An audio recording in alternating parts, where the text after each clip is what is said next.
نحمده ونصلي على رسول الكريم اما بعد فاعوذ باللہ من الشیطان الرجیم بسم اللہ الرحمن الرحیم وَإِن مِّنْ أَهْلِ الْكِتَابِ إِلَّا لَيُؤْمِنَنَّ بِهِ قَبْلَ مَوْتِهِ وَقَالَ تَعَالَى وَإِنَّهُ لَعِلْمٌ لِلسَّاعَةِ۔ درود شریف پڑھیں۔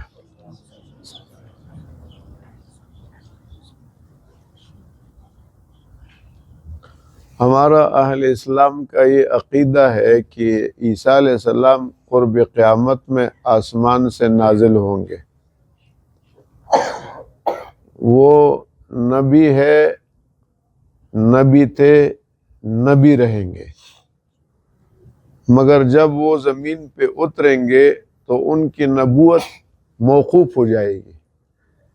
جیسے دن میں سورج نکل آتا ہے تو ستارے ہیں مگر ان کی روشنی مان پڑ جاتی ہے۔ سورج کی روشنی تیز ہے تو سورج کے آنے سے ستاروں کی نفی نہیں ہوتی، ستارے ہیں، لیکن سورج کی روشنی کے مقابلے میں ان کی روشنی بہت کم ہے۔ اس طرح جب وہ عیسیٰ علیہ السلام تشریف لائیں گے تو وہ نبی ہوں گے، حضور کے امتی نہیں ہوں گے، یہ بات یاد رکھنا۔ رسول اللہ صلی اللہ علیہ وسلم کی امتی بلکہ خلیفہ ہوں گے۔ کیا ہوں گے؟ خلیفہ ہوں گے۔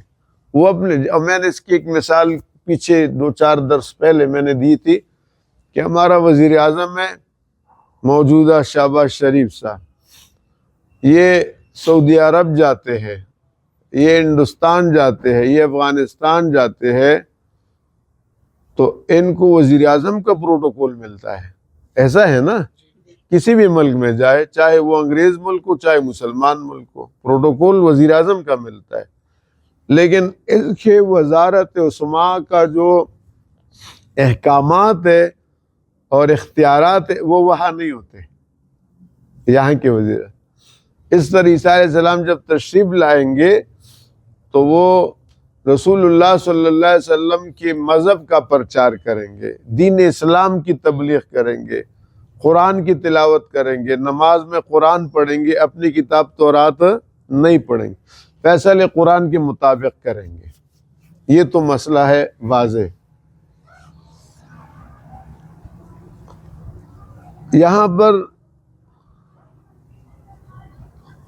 جو قادیانی لوگ ہیں ان کا کہنا ہے کہ یہ جو مرزا غلام قادیانی تھا، جو ہندوستان کے ضلع گرداسپور قادیان میں پیدا ہوا تھا، یہی مسیح مسیح تھا۔ تو ہم کہتے کہ اس کے یہاں خلل تھا، اضطراب تھا۔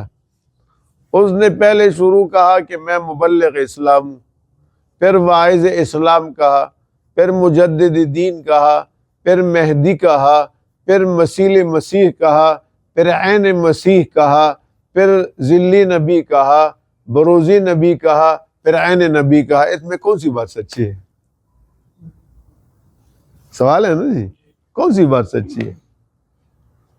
اس لیے کہ ہمارے یہاں جو عیسیٰ علیہ السلام ہے وہ الگ شخصیت ہے اور مہدی علیہ السلام الگ شخصیت ہے، دونوں کی صفات الگ الگ ہے۔ مہدی نبی نہیں ہوں گے، وہ حضرت صلی اللہ تعالی علیہ وسلم کی اولاد میں سے ہوں گے، مدینہ میں ہوں گے، ان کا نام محمد ہوگا، والد کا نام عبداللہ ہوگا، جیسے میرے نبی کا نام ہے۔ وہ نبی نہیں ہوں گے۔ تو پہلی بات تو یہ ہے۔ اب اگر غلام احمد قادیانی نبی تھا تو مسیح کیسے ہوا؟ پھر اس کے تو باپ کا نام غلام مرتضیٰ موجود ہے، اس کی ماں موجود ہے، اس کا دادا موجود ہے، پر دادا۔ عیسیٰ علیہ السلام کو تو اللہ نے بغیر باپ کے پیدا کیا تھا، اور یہ قرآن نے بتایا ہے، اور یہ بھی بتایا ان مثل عیسیٰ عند اللہ کمثل آدم، کہ جیسے عیسیٰ علیہ السلام، آدم علیہ السلام کو اللہ نے بغیر ماں باپ کے پیدا کیا، اس طرح عیسیٰ علیہ السلام کو بغیر باپ کے پیدا کیا۔ اس میں کون سا تعجب ہے؟ اللہ کی قدرت کا کرشمہ ہے۔ تو اس نے مسیح کا دعویٰ کیا کہ اب اس کے بعد ہم یہ پھر کہتے ہیں وہ کہتے کہ جب آپ کہہ رہے عیسیٰ علیہ السلام نبی ہے، ٹھیک ہو گیا، تو پھر وہ ختم نبوت کے خلاف ہے۔ ہم کہتے کہ نبی تھے، نبی ہے، لیکن ان کی نبوت موقوف جب آئیں گے۔ تم تو کوئی چیز نہیں اور تم نے نبوت کا دعویٰ کیا۔ اور میں نے پیچھے کسی درس میں بتایا تھا کہ ہم نے قادیانی کو کافر نہیں کہا، قادیانی نے اپنے آپ کو خود کافر کہا ہے۔ بولے، یہ بات یاد رکھیں، قادیانی نے اپنے آپ کو کیسے؟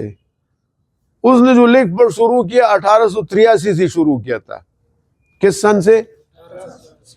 1883 سے لے کر 1901 تک، یہ 17 سال بنتے ہیں۔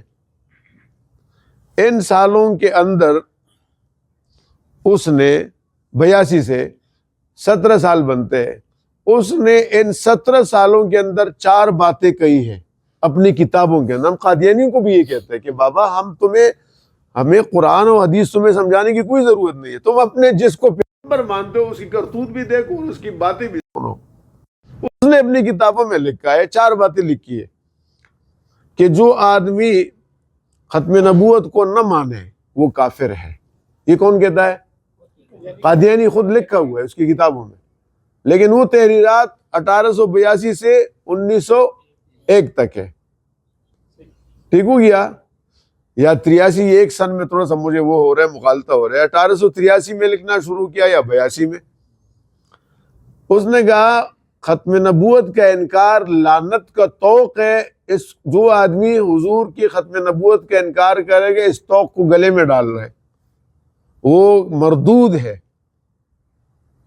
اس نے کہا ہے کہ جو ختم نبوت کو نہ مانے وہ کیا ہے؟ مردود ہے، لعنتی ہے اور کافر ہے۔ اس کی کتابوں میں موجود ہے۔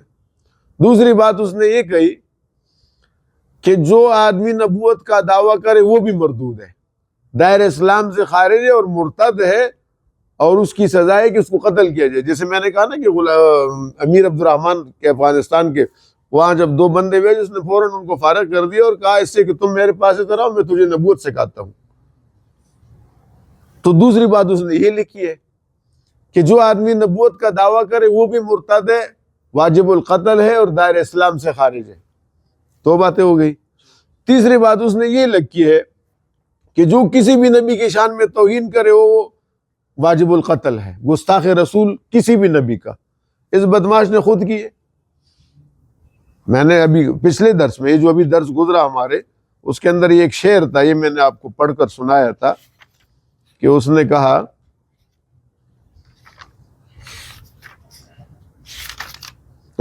ابن مریم کے ذکر کو چھوڑو، اس سے بہتر غلام احمد ہے۔ اب آپ بتاؤ، یہ حضرت ابن عیسیٰ علیہ السلام کی توہین ہے نا۔ اور اس کو شوگر کی بیماری تھی نا، پیشاب آتا تھا، رکتا نہیں تھا اس کا، تو کسی حکیم نے بتایا کہ افیون کا استعمال کرے، تو اس پہ اس نے کیا جواب دیا کہ میں افیون استعمال کروں تو لوگ کہیں گے کہ پہلا مسیح شرابی تھا اور دوسرا افیونی تھا، نعوذ باللہ۔ یہاں اس نے عیسیٰ علیہ السلام کو کیا کہا؟ شرابی کہا۔ تو اب اس نے خود لکھا ہے کہ توہین انبیاء کفر ہے، اور ایسا آدمی جو گستاخ پیغمبر ہو وہ واجب القتل ہے۔ 3 باتیں ہو گئی۔ چوتھی بات یہ کہ اس نے کہا کہ جو کسی مسلمان کو کافر کہے وہ کافر ہو جاتا ہے۔ تو یہ 4 باتیں، ختم نبوت کا انکار، دعوی نبوت، توہین انبیاء اور تکفیر مسلمین، یہ اس نے خود لکھا ہے۔ چنانچہ اس نے ختم نبوت کا بھی انکار کیا، صحیح ہے نا؟ ذلی بروزی نبی کا انہوں نے ڈرامہ رچایا۔ اس نے جناب والا خود نبوت کا دعویٰ بھی کیا۔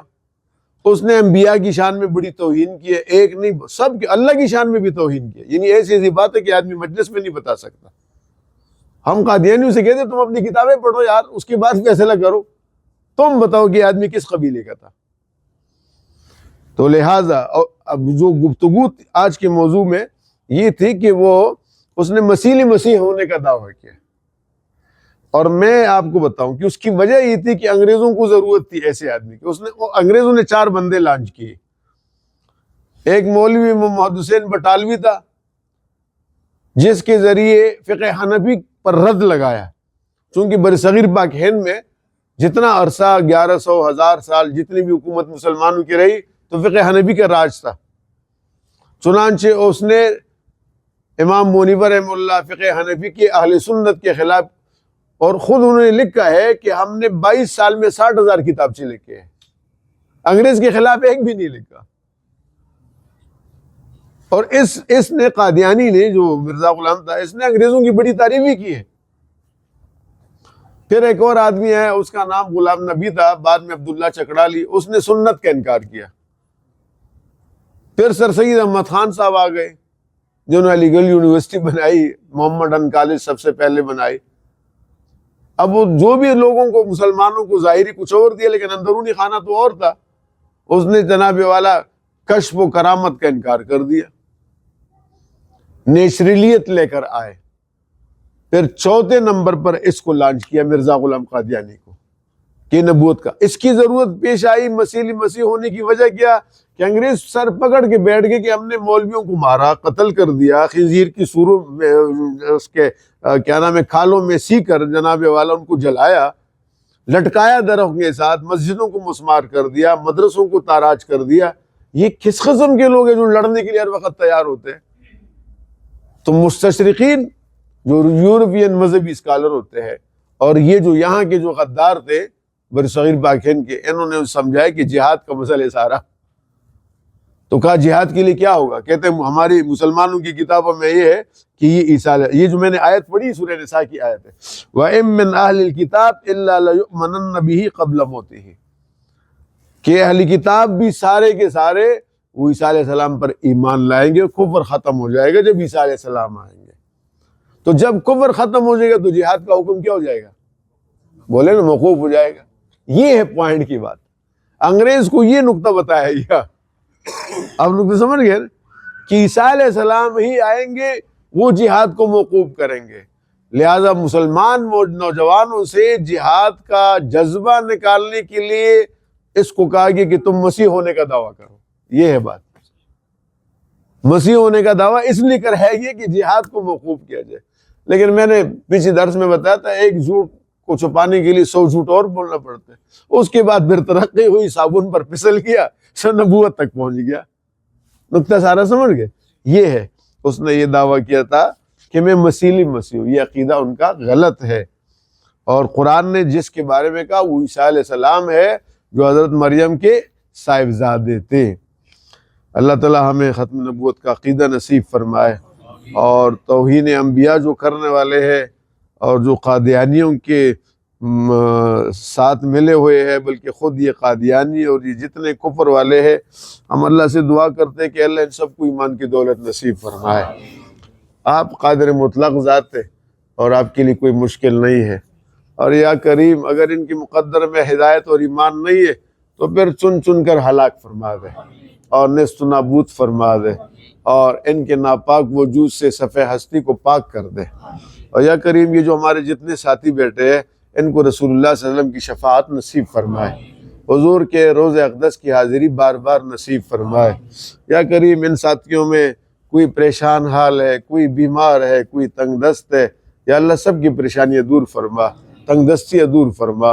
ان میں کوئی بیمار ہے، گھروں کے اندر خواتین، مائیں، بچیاں، بہنیں، بیٹی بیمار ہے، اللہ سب کو صحت عطا فرما، شفاء عاجلہ کاملہ نصیب فرما.